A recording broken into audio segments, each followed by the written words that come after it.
Welcome back, everyone, to the Captain's Council. This is session number 6, and today we are going to talk about strategy, state, and story. And I'm really excited about these 3 S's and how they can impact you and help you to reach the goals that you are trying to reach this upcoming season.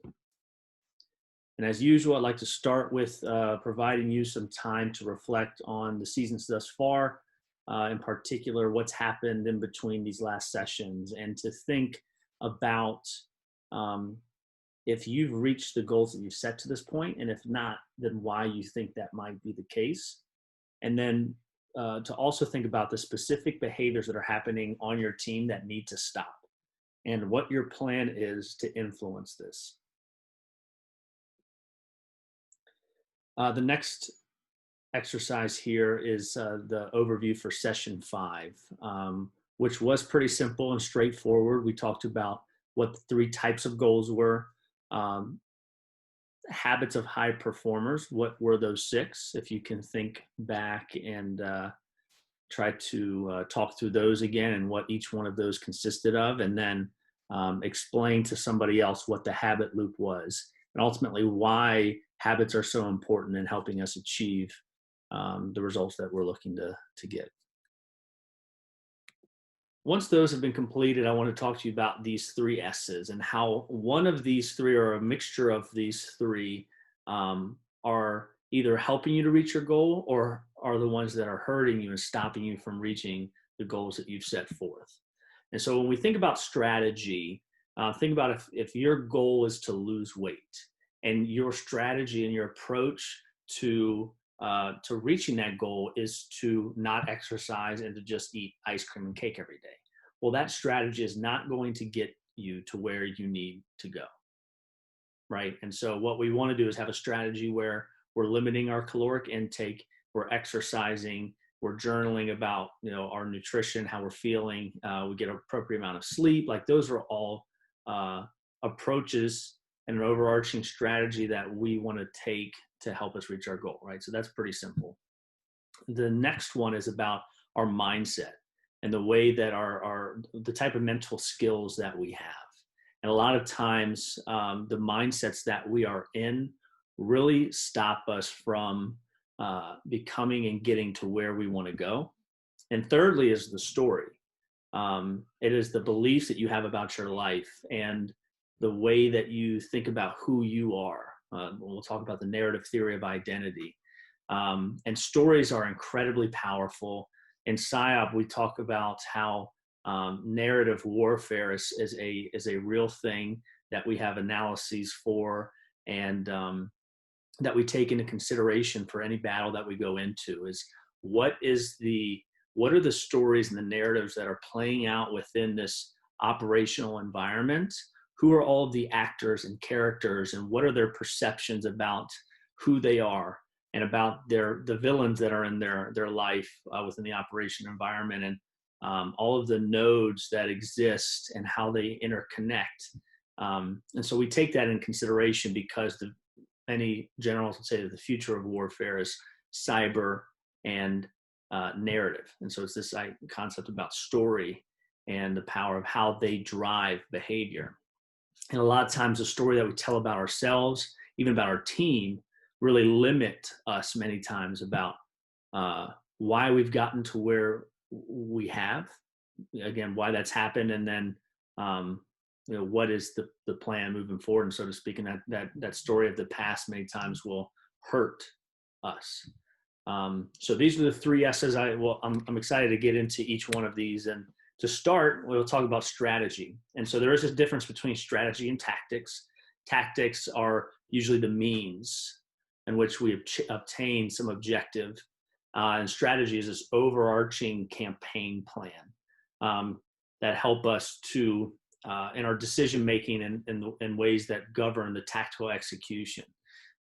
We've already talked about competitive advantages and 3 Ps and process wars, but that is certainly something I wanted to reiterate as a part of strategy when we thought about the process wars and where where we're pinpointing competitive advantages, and how those things that we've perceived to be the most important, where we can improve in the 1% as a part of that overarching strategy of how we can improve and get better than our opponents. There's a quote here that says, "Strategy without tactics is the slowest route to victory, and tactics without strategy is the noise before defeat," by Sun Tzu. And so when we think about strategy, I've always think about Bill Belichick, and one of the things that he is known for being so great for with the Patriots is the ability to adjust, usually at halftime. If they're down, they find a way to come back and adjust and adapt their game plan to defeat their opponents. And I think it's important that as we're going through this, for you team captains, is a great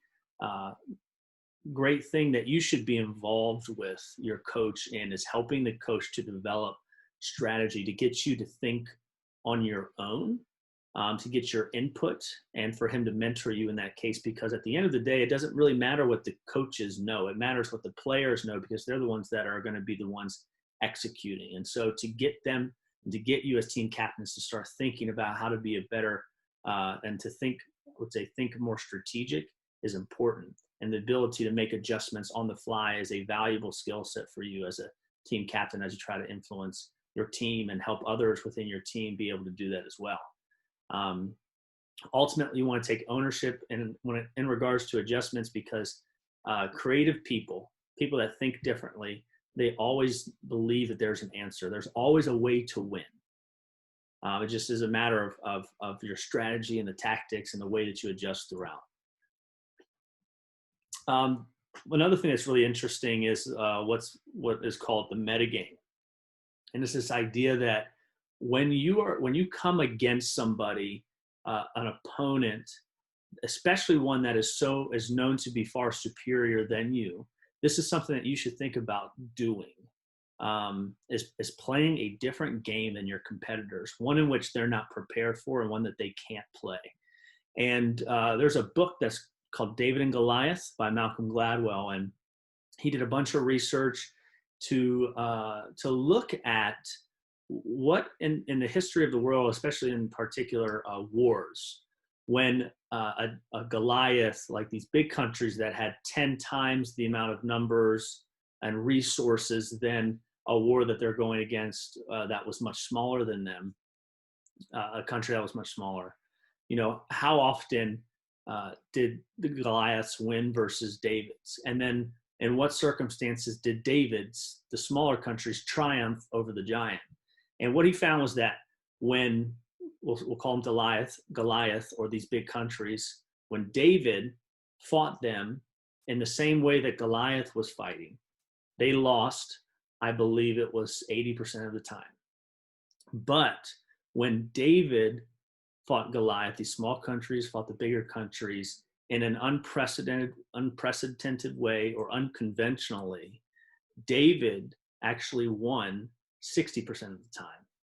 So they went from winning 20% to 60% just by having a different strategy. And in many ways, playing this metagame, this game that is different than what your opponents are used to and what they're trained to fight for. So I think something that I came across that's really interesting maybe for you to think about, and one of the ways that, and this could be an exercise that you decide to go through, depending on how skilled your team is, this is an approach I like to take. And that's where I look at three different characteristics that a team has. And I think of what I pulled together was a team is talented in this idea of raw athleticism. They are skilled, or they are disciplined. And those are three main characteristics within a team. And as you go throughout your season and you're going against your opponents, I think it would be interesting to look at each game that's upcoming and really try to honestly rate yourself versus your opponent in what you know and what your research has been about them, and to look and see, okay, when it comes to talent, do we have a bigger size team? Or are they bigger? Are they faster? Are we faster? How many years of experience do most of their players have? How good are they at the fundamentals or knowledge of the game? And then, do they have a strong mental game? Are they strong in regards to most of their players having emotional control? Do they have strong leadership within at the coach or player level? And just to go through each one of these and essentially pinpoint where you feel like the advantages are at. And if you find yourself playing against an opponent that honestly has you beat in every single one of these categories or a majority of them, then you are seeing yourself and you found yourself in this David versus Goliath game. And what you want to do at that point in time, instead of only giving yourself a 20% chance of winning, think about how you can conduct a meta game and change things drastically, and almost play an entirely different game to give you a better probability, better chance of winning in the future. And this is just an idea of one approach that you could take when it comes to thinking strategically that would be a good exercise for both coach and captains to do together as you approach each game upcoming. And now what I'd like to talk about is your state. And so this kind of goes and is in line with mental skills. State is how it determines how you think and how you feel, both of which are vital for performance, right? And so just to do a quick overview of some mental skills and to throw some of these concepts out to you. Mental skills are these internal capabilities that allows for the most efficient and effective ways of thinking that underpin successful learning and performance. What I like to say is that, these mental skills certainly won't always make a great athlete, but all great athletes need to have them or they will break you at some point in time. And what I'd like to do, and all games, some sports have different percentages, I would say, that where the mental skills really play a role. But I'd love for you to take just 1 second, pause, and talk about from 0 to 10 with the sport that you're playing. How much do you think the mind plays a role in the game? And so when we think about mental skills, I have what's called the Big 10 that I like to coach on. That, again, I'm not going to go into each one of these here, but just to give you a quick synopsis or list, I think that if you haven't as a team gone through this, or at least as an individual looked into each one of these, it's something that you need to do. So the first is self-talk. And self-talk in many ways is like our narrator, which we'll talk about again, which really has a strong governance over the things that we do. And ultimately, it's the only voice that we'll have in our head every single day till we die. We need to take ownership of the things that it's telling to us, because ultimately that narrator in your mind has an effect on your performance and the behaviors that you do. And you need to take control of that. And there's certainly many different exercises you can do to help with that there. The next is goal setting and habit forming. We talked about that on a previous session. There's definitely smarter ways to go about both of these, and they're very important to our overall mental skills in many ways. The third is visualization, mental imagery. There are so many quotes about the importance of visualization and how, what we visualize in our minds ultimately and surprisingly will find its way into reality. And so again, we want to take ownership, really make that a necessary part of our process when we are coming into games, as you're preparing, in the locker room for your game, as well as going through different visualization exercises too. The fourth is choking and anxiousness. A lot of times athletes get so stressed and anxious, and that usually comes from not just focusing in on the process in the present moment. They're thinking about what would happen if they do fail, or they're thinking about previous failures that they've had, both of which are not in their control or in your control. Fifth is concentration and focus, a very difficult skill set to develop, but one which is important. so that because mental focus is what provides energy into a particular task, right? And we want to be as focused as we can be on the present moment because that's all that we can control. And if we have 50% of our focus on things that have previously happened, 30% on things that might happen in the future, and only 20% of our focus on the thing that is happening right now, then a lot of times that doesn't allow for optimal performance. Meditation and breathing are another one that helps with our focus, but there's been a lot of research into just having appropriate breathing that helps with all sorts of mental capabilities that seems very small, but is one of those, it's part of that 1% that makes you better and is something that 99% of other athletes don't go through. The next one is beliefs and expectations, both of which play a critical role in how we perform. And beliefs are very much interrelated with the story that we tell about ourselves and the performance that we've reached to thus far. And so it's important that we understand and have clarity of those beliefs and see if it is a belief that really underpins successful learning and performance, because those stories oftentimes don't. And so we want to take ownership of those as well.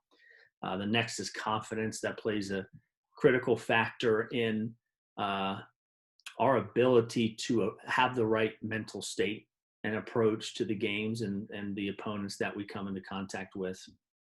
The final two here are managing emotions and self-regulation. It's a key aspect of just being able to function as a independent human, and something that what we all need to learn, which is a skill set about really just understanding what emotions are, where they stem from, because a lot of times emotions are just this byproduct of something that we believe and the values that we have, and they can tell us a lot about underlying unconscious issues. So I have a whole nother talk about emotions that I think might be interesting to you all, but definitely one that you should look into. And finally is discipline and self-control. And there are certain tactics and approaches that you should have when it comes to this to better be able to control yourself and be disciplined so that you can ultimately drive the type of process and have certain behaviors that are required for high performance. And here are just a couple more quotes before we finish the mental skills piece here. And that's the first being that everything happens twice, first in your mind and then in reality. The second is that more games are lost than they are won. And the third is that changing the psychology of the leaders, what will change your organization better and faster than anything else. And I cannot tell you how true that is. And so when we think about our psychology, it's important that we have a mental state and a psychology that really helps us and underpins and makes sense for us to reach our goals in the most efficient and effective way possible. So the next section here to finish us up is about story and narrative, which I could spend hours on. And so I'll give a brief description of both of these. And so quickly, what happens here is that we go through some sort of an experience. And essentially our minds take that as information. And then our minds perceive that in a particular way. And then over time, a combination of those first two things, experiences and perceptions, end up driving this narrative, which drives a story, which drive beliefs. And so a couple quotes here. The story that you tell yourself protects you. Many times it's a protective mechanism based off of the experiences we've gone through, especially if they've been harmful to us. But ultimately they can imprison us into enacting behaviors subconsciously, unconsciously, that do not help us to move forward. And what we need to be and do is be the hero within our own story and overcome this, which takes time and consideration and real thought. One of the stories I hear quite often is that I don't have the resources to get to where I want to go. And it's a victim mentality. And ultimately, it's not about the resources that you have at your disposal, especially in today's day and age. It is your resourcefulness. I think that's important for you to realize right off the bat and have extreme ownership of. And finally, it's this idea that stories, they are a sustaining force, and they will continue to sustain you in the problems that you face. You'll continue to get and have the same problems. Many times that's not reaching the goals that you want. Or for those that have been really successful and that have a great story that they tell about themselves and the world that they live in, it helps to continue to promote a loop, essentially, of success. And I mentioned before that how PSYOP, we're very interested in narrative, in particular narrative warfare. And narrative warfare is about this battle for the meaning of information.